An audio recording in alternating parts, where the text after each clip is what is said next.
Clubhouse shenanigans down there. That's why I shouted him out. He definitely got it. And Clubhouse shenanigans, Clubhouse shenanigans is in the. Hold on, one mic.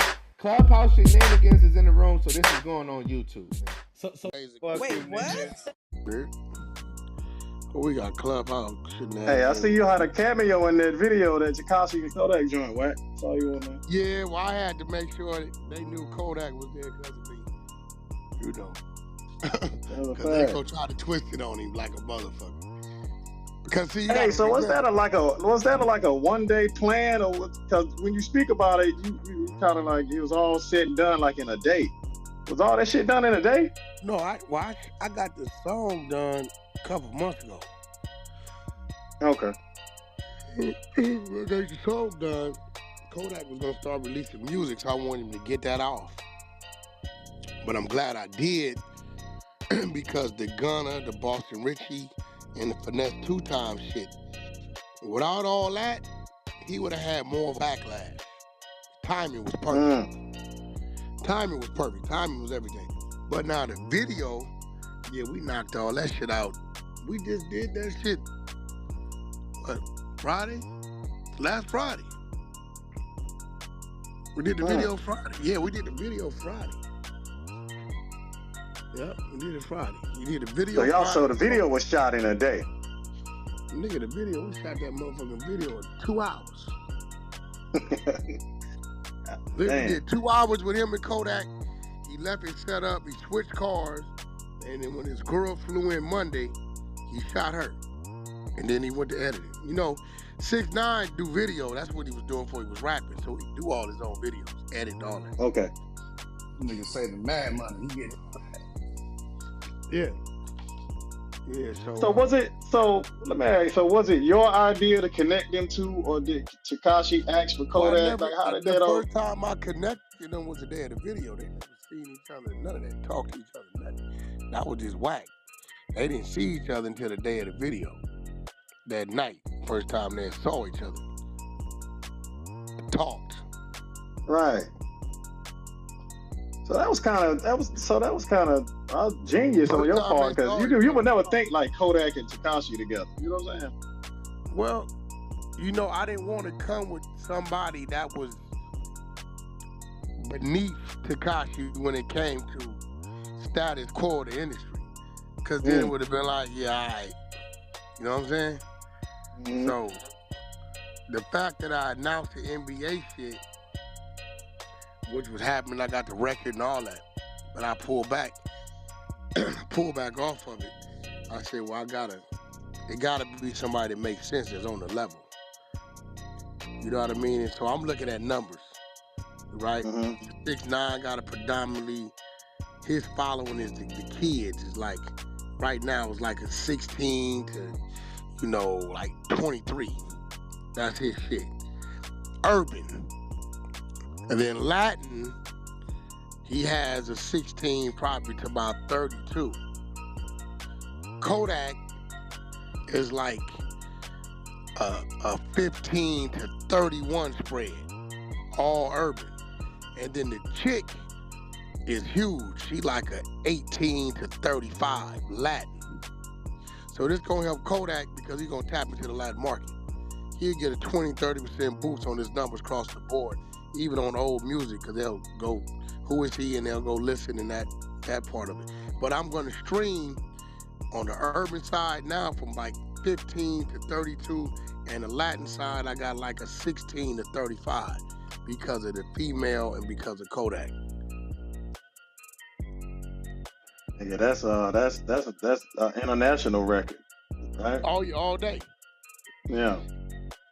All day. That's genius in and of itself. So so let me ask you, so when you presented this to Kodak, did you have to pitch it, or was he really just like with it when you said it? I called the nigga on FaceTime, because he don't like to talk on the phone. You got FaceTime. Called the nigga on FaceTime and said, look, nigga, this is what I'm trying to do, and I got a bag for you. And he said, well, that sounds like something you need to come talk to me about in person. And it was like a Wednesday or something. It was probably about 4, 5 o'clock. I said, where you at? He said, nigga, I'm in Florida. He said, shit, nigga, it's a plane leave there at 9 o'clock. That's what he told me. The nigga sent me his address. So I landed that next morning, which, you know, them niggas just be going to sleep. So I went and checked in my room, laid back, went and seen 6ix9ine, got all the records he wanted me to present. And then probably that night, I hit him and he FaceTimed me. I know I seen him a pin drop and he FaceTimed me.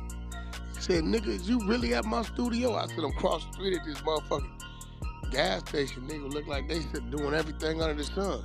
He said, nigga, you really at my spot. And he said, all right, I'm on the way. So he pulled up. We went in there. I wrote on a piece of paper what I had for him, what I wanted him to do. He looked at the paper. He looked at me. He said, that's on you, right? What you mean? He said, fuck them people. What's on that paper is on you, regardless. I said, yeah, you go in that booth and you do what I need you to do. That's on me. He said, I don't want to be worried about no attorneys and talking to these people. That's on Wack. The same nigga that flew in here, you over here in my hood, right? Yeah. I said, hold on. I went back to the car, came back in, get a nigga cashiers. I said, that's your name, right?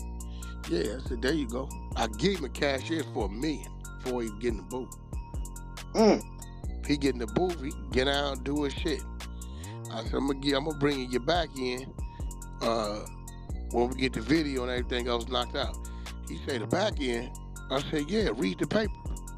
He said, oh, I didn't see that. You bringing that too? I said, yeah, when we do the video and everything. That's why niggas talking about we gave him $1 million. That's an understatement. Nigga ain't make no $1 million. That's a low number. So when we shot the motherfucking video and all that shit, I gave him his back end. We threw him in niggas saw a Rolls Royce. He said, man, that's a nice ass Rolls Royce. I like the color of the interior, this, that, and other shit. We threw the nigga the keys. You want it? Take it. Keep your phone on. And that's just what it was. That's why he looking at these things. Man, let me tell you something. That bag I put in front of that nigga, it ain't a nigga. Drake ain't been paid like that for a verse. Facts. Yeah, that might be the highest I ever heard right there. That's crazy. Man, this nigga ran up out of that motherfucking nigga. Yeah, he ain't even make $1 million plus, nigga. Anybody would have done that. Plus, nigga, he did better than 2. Nigga, that's including the Rolls Royce? Yeah, we threw it in there. For 12 bars and 30 minutes of his time, that nigga was at this video 30 minutes. That's niggas can hate all they want. I wouldn't give a fuck. Yeah, that's legendary. So wait, and he did his verse how he wanted to do it. So what was Tekashi's? Because Tekashi wasn't there when he recorded, right? Not at all. What was his reaction when he heard that? First time he heard it was at the video. He didn't hear the song, dude, verse of the video. So he heard it. He said, I know you speaking your truth, but I don't fuck with all of it. So Kodak said, look, nigga, you did what you did, you done what you done, and I'm doing what I'm doing, nigga. That's just what it is. Shit. No, I kept it real. You heard him in his verse, he said, shit. Don't none of you niggas know what you would have did. He said it, right? He said, nigga, you took the nigga bitch, right? All right, you's a rat. You rat. Wack, he a rat. All right, well, nigga, he got his bitch took, nigga. We talking music, nigga. I ain't in this motherfucker singing, nigga. I'm talking about what it is. So, you know, 6ix9ine's a real New Yorker. He's a real New Yorker. He gonna give you enough to where you really can't say nothing, but it's gonna go his way. So he gave him the first punchline, but he didn't give him the last 2 bars, which I knew what Yak was gonna do anyway. So I said, well, if he mixed them last 2 bars out, all Yak gonna do is wait and release it himself, and all it's gonna do is market and drive the song some more. Nigga, you heard the real what? The real what? What you mean? Yeah, go listen to it now. These niggas had already listened to the song 4 or 5 times.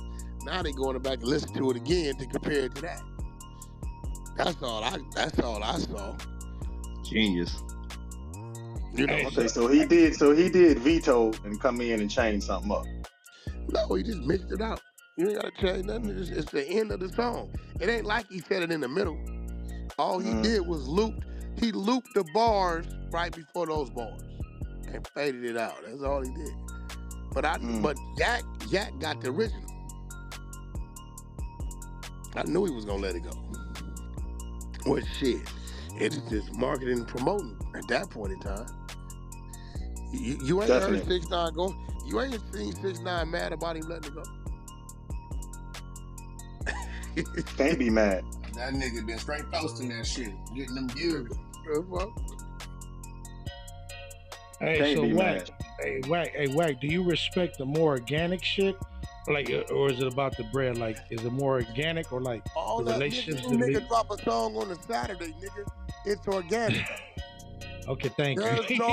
There's no machine working.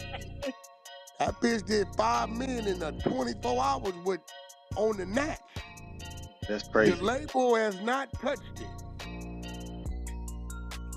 Anytime you see a nigga drop a song on a Saturday, nigga, ain't no programming, ain't nothing going on. That's just what it is. So Wack, let me ask you, did you to broker a deal like that, right? Did you do that on the strength or did you get a nice kickback? Oh no, of course I got paid. I got ownership, I got royalties, I got pub, I got upfront. And when you deliver that type of money to people, you got a nigga that's gonna answer your call. That's where the value at. Nigga playing them seeds. The value is in the motherfucker answering the phone. Wack playing them don't seeds. Get fucked up. I got, I'm never a 1% nigga. I got royalties. I got ownership and royalties on all streams across the board, and I got publishing owners. Yeah, because that future business is everything. Right, Wack thinking ahead of the game. Yeah. 10 steps ahead.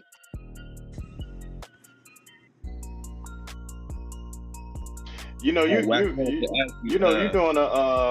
doing a service for hip hop on this one right here, because this is going to open the door for a lot of people to just do work with people just on the strength of business outside of the streets, right? Bro, I don't know what business niggas is doing in it.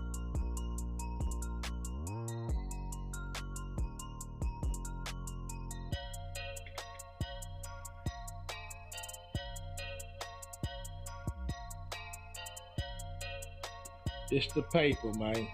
Get that money, man. Yeah, on the phone. Everybody, share the room, ping up.